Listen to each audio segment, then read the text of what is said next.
I knew I had reached a peak level of life confusion when I was face down on hot asphalt in full elf makeup while a bunch of red laser dots danced across my foam chest plate. If you have never felt your own sweat turn into superglue because your costume adhesive is crying, I genuinely do not recommend it. I always thought I would embarrass myself at a convention panel or by mispronouncing a character name too confidently. Instead, I ended up explaining the tragic lineage of an elven prince to a tactical team that did not blink once. It starts the way most catastrophes start in my life, with one tiny craving that should not have mattered. It is a Saturday in late spring, the kind of morning that makes you feel like you might be a functioning adult if you stand very still and do not think.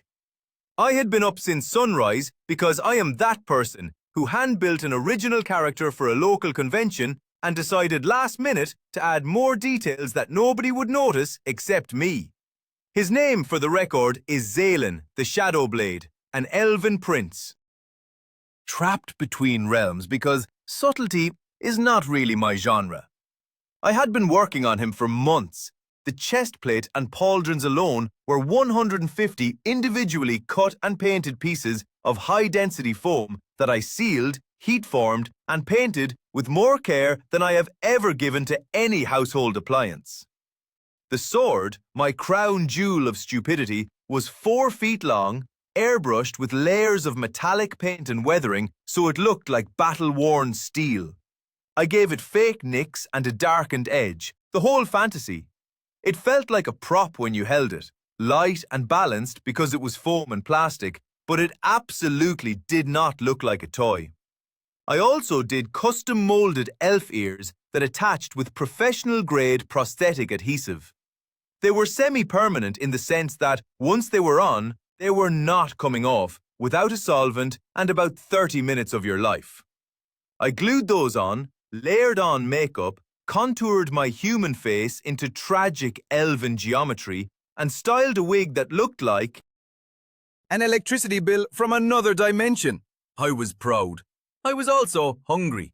So I make what felt like a harmless decision. On the way to the convention, I stop at a tiny corner convenience store because my brain refuses to attend any event unless it is fueled by strawberry pocky and a bottle of Ramonet. I tell myself it will be a 2-minute thing. In and out, nobody cares. That is the sentence that always summons disaster. I am in a full chest plate, braces, greaves, the whole cosplay armor set. The sword is slung behind me, with a strap I hid under the wig so it looks cool in photos. If you're already yelling at your screen that I should have put the prop in a bag, yeah, me too. I later learned that veteran cosplayers use opaque guitar cases or equipment bags to move props so people do not panic. At this point in the story, I am a naive elf prince with snacks on the mind. I push the door open, and there is that tiny bell that rings. I am trying to be low-key, which is hard when your silhouette is half spikes and foam.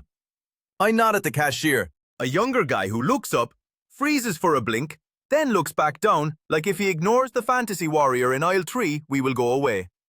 I take my time because the armor makes quick movements a bad idea. I am negotiating the box of Pocky with armored gloves, using my fingertips like tweezers so I do not bend the cardboard. There is a bright piece of plastic zip tie hanging from the sword hilt that conventions use to mark props as peace-bonded and safe, but I do not have it yet because I am not inside the event. That will matter later. I grab the Ramonet, admire for half a second how ridiculous I look using my elbow to brace open the cooler door like a cartoon nobleman, and shuffle to the register. The cashier is super quiet, which at first I chalk up to me being a walking Final Fantasy side quest. He scans my stuff with shaking hands. He never says a word. He bags it. I pay with my phone because I could not reach my wallet without disassembling bracers. He passes me the bag without eye contact. I think, wow, that went fine. Look at me, functioning in society. Then doors slam outside like a drumline, and the air changes. I catch blue and red bouncing off the walls like a rave I did not want to attend. Within what had to be 3 minutes, there are 8 police cruisers outside. Sirens are cut, but everything is noise. I look up and see the street boxed in like a movie. My stomach drops so hard it should have been its own character. The cashier is still not looking at me. He is so still that I realize, very slowly, that he pressed a button. Not a call for help in the normal sense, but one of those silent alarms linked straight to police. My brain tries to do logic. Maybe someone robbed a place nearby. Maybe a parade is happening. Maybe I am a wizard. The armoured van pulls up.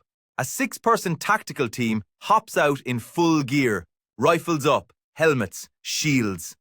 The kind of calm that means they have practiced this 1,000 times. A voice from outside commands me to come out slowly and drop the weapon. If you have never tried to process being addressed as a threat while your hand is covered in craft paint, it is like suddenly realizing you are not in your own life. I step forward because freezing would probably end worse.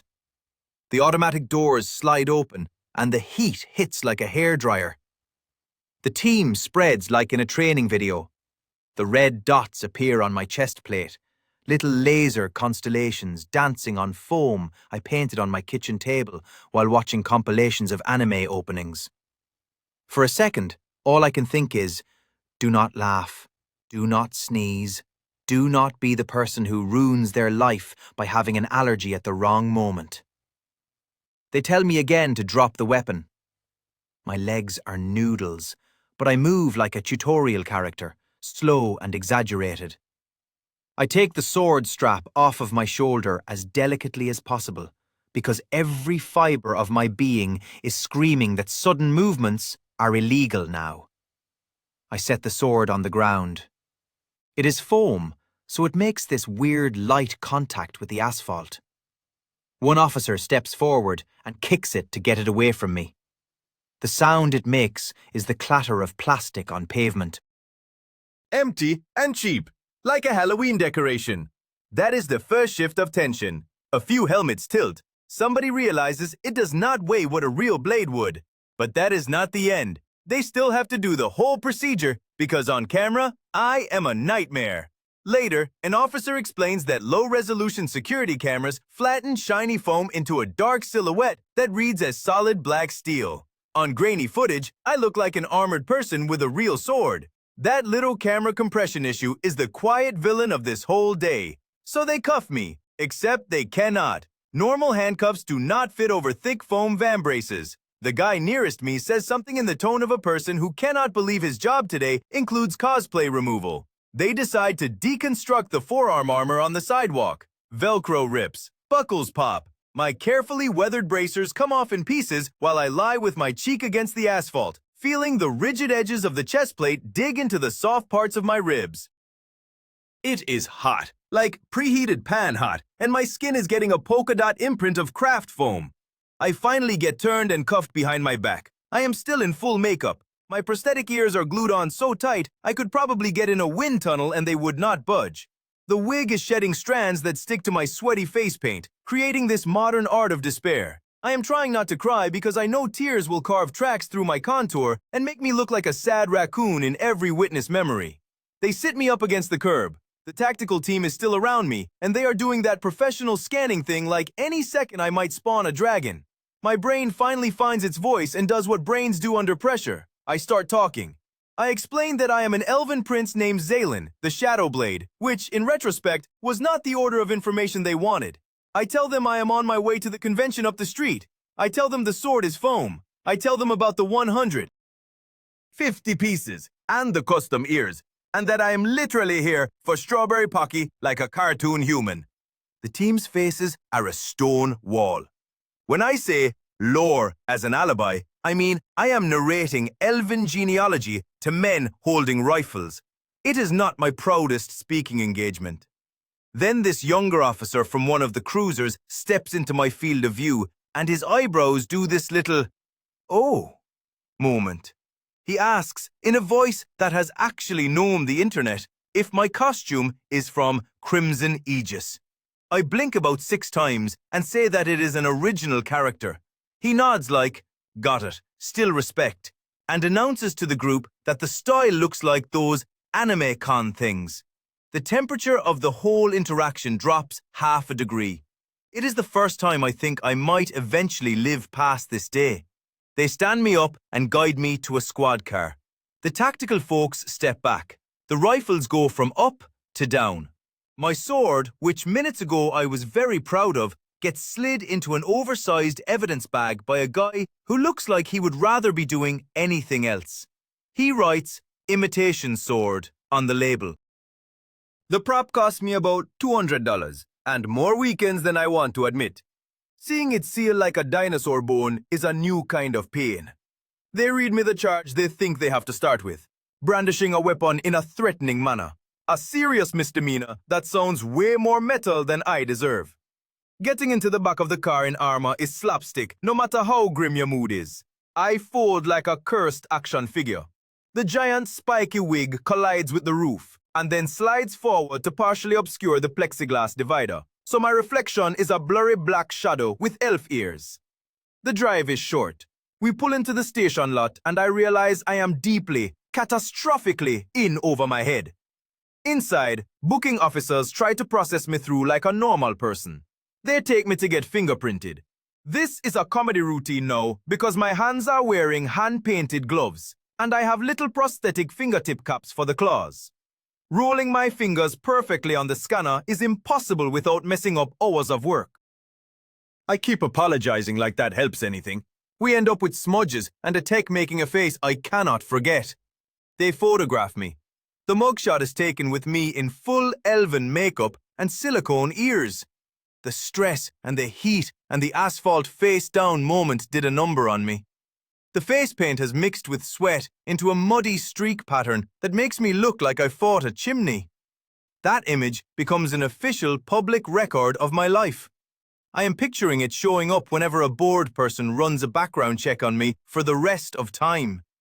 Honestly, it could have been worse. At least my contour still had angles. Then I sit. The holding cell door closes with a tone that lives in my nightmares now. I have a cellmate who is in for public intoxication. He stares in silence for what feels like 10 minutes, a long, uninterrupted scan from wig to greaves. Then he cocks his head and asks if I am from Lord of the Rings. I tell him I am like the dollar store version of that. He nods so slowly it feels like a benediction. The two of us exist in a perfectly awkward loop. I learned that a bench can be simultaneously too hard and too sticky. The hours in there crawl. Every once in a while, someone walks by and does a double take, like they have been hit with a pop quiz. Somewhere out front, a desk sergeant is trying to get context. A different officer finally ushers me into a small interview room. There is a computer on the desk. The sergeant on duty is a square-jawed man who looks like he was born knowing how to file paperwork. He is not hostile, but he is baffled. I try the explanation again, this time in the right order. Convention, prop, foam, craving for snacks. He glances at the evidence bag with my sword in it again. Then, in a moment I will replay for years, we end up looking at Google images together as I show him what anime conventions look like. He scrolls, eyes squinting at a world he has not had reason to enter. You can almost see the algorithm panic. The younger anime literate officer pops in and vouches that this is, in fact, a whole thing people do. On purpose, with joy. I show the sergeant a photo on my phone from a past event, other cosplayers, peace bonding zip ties, the whole gentle nerd parade. He asks why I did not have a bright zip tie marking the sword as safe. I explain that you get those inside the event, not on your walk from a parking lot or when you are stopping for snacks. The exact paradox of how props that are fine within a perimeter become a public safety issue outside it lands for all of us at the same time. It is an unfortunate circle.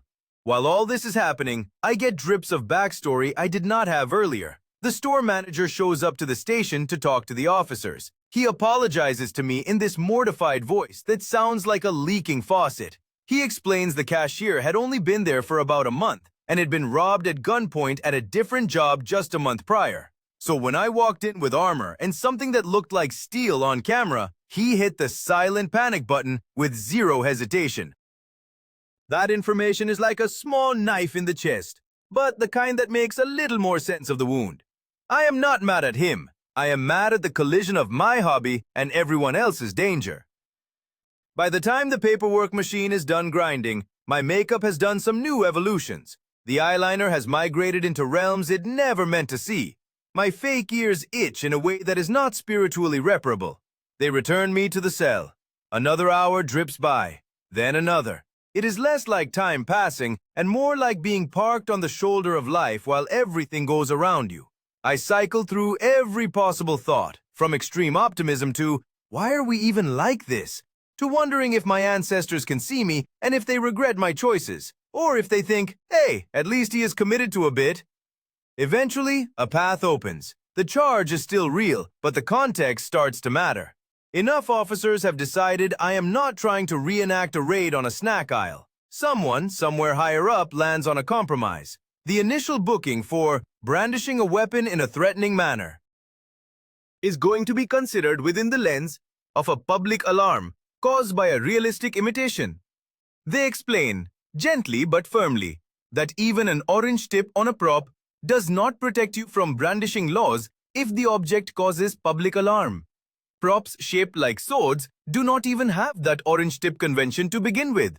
I nod, like my neck is the only honest part of me. The solution comes down like a school punishment from the universe. The charge can be dropped if I agree to complete a 10-hour public safety awareness course. It is worded like a class for people who have dangerously vibed in public. I agree so quickly that I think I might have unlocked a speedrun category. Paperwork gets signed. They walk me back out, not exactly free, but floating. My sword is returned to me, still in that oversized evidence bag. Seeing imitation sword written in official handwriting is the humbling I did not know I needed. I walk out of the station into late afternoon light that feels like forgiveness. The wig has shifted so drastically that I look like a meteorological event. I go home and spend way too long peeling off my ears with remover, like erasing a day 1 inch at a time. When I finally wash all the makeup off, my face is pink and raw and hilariously not heroic. My chest has faint grid marks from the foam edges pressing in while I was face down. A Sudoku of bad decisions. I sleep the kind of sleep that belongs to people who have been yelled at by professionals. In the weeks after, the story follows me like a raccoon follows a picnic. The mugshot exists now, and it looks like a promo image for a very low-budget fantasy where all the action happens off-screen. Friends send it to me with variations of, oh no.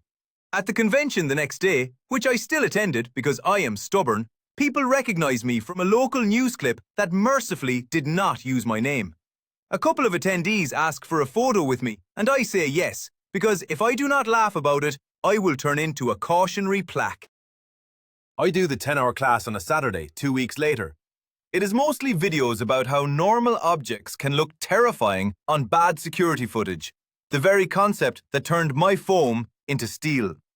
They talk about how camera compression turns shine into flat black, and how sudden outlines push human brains straight into fight or flight. I sit there with my notebook like a college student realizing they chose the wrong major. I keep thinking about that cashier's hands shaking and how my presence plus 3 pixels of shiny chest plate was an equation with only one answer to him. It is not a feel-good thought, but it keeps me out of self-pity long enough to graduate from the bureaucratic redemption arc.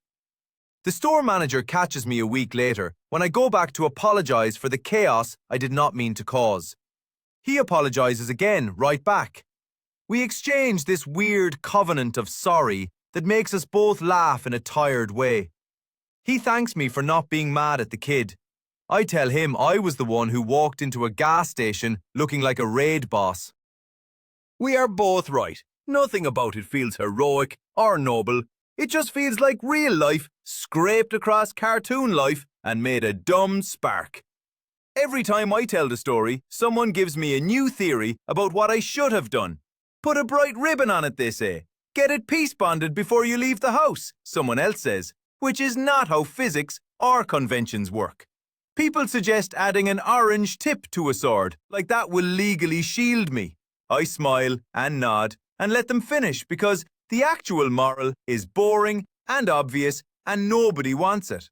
The safest way to move a realistic prop through the normal world is to hide it in an opaque bag like a guitar case and look like a roadie instead of a prince. But even that is not foolproof if the wig looks like a threat. The image that sits in my head forever and always is those tiny laser dots skittering across hand-painted foam.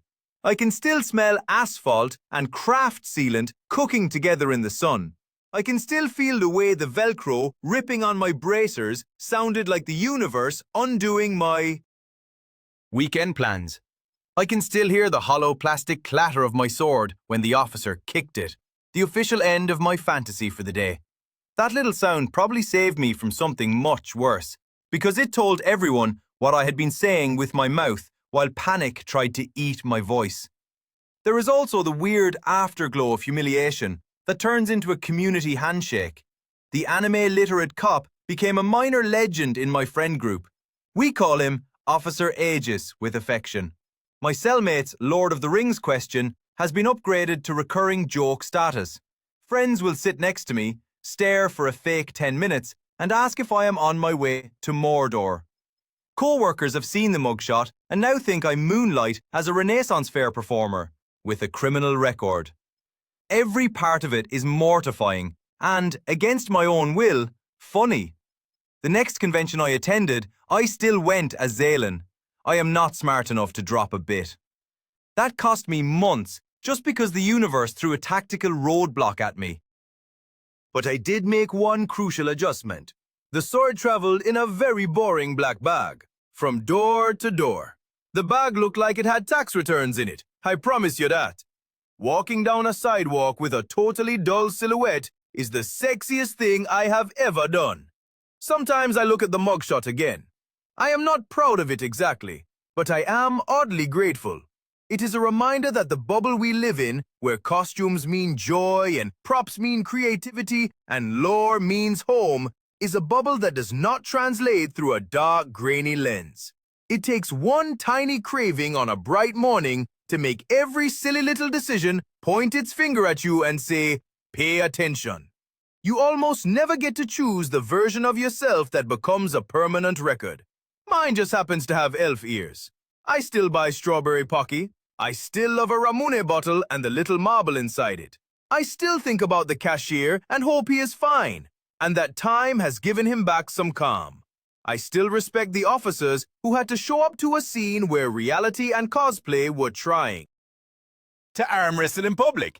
And sometimes, when the day is way too normal and my brain is humming in that dangerous, let me ruin my own peace way, I remember lying face down on asphalt while laser dots bounced on my chest plate, and I take a deep breath.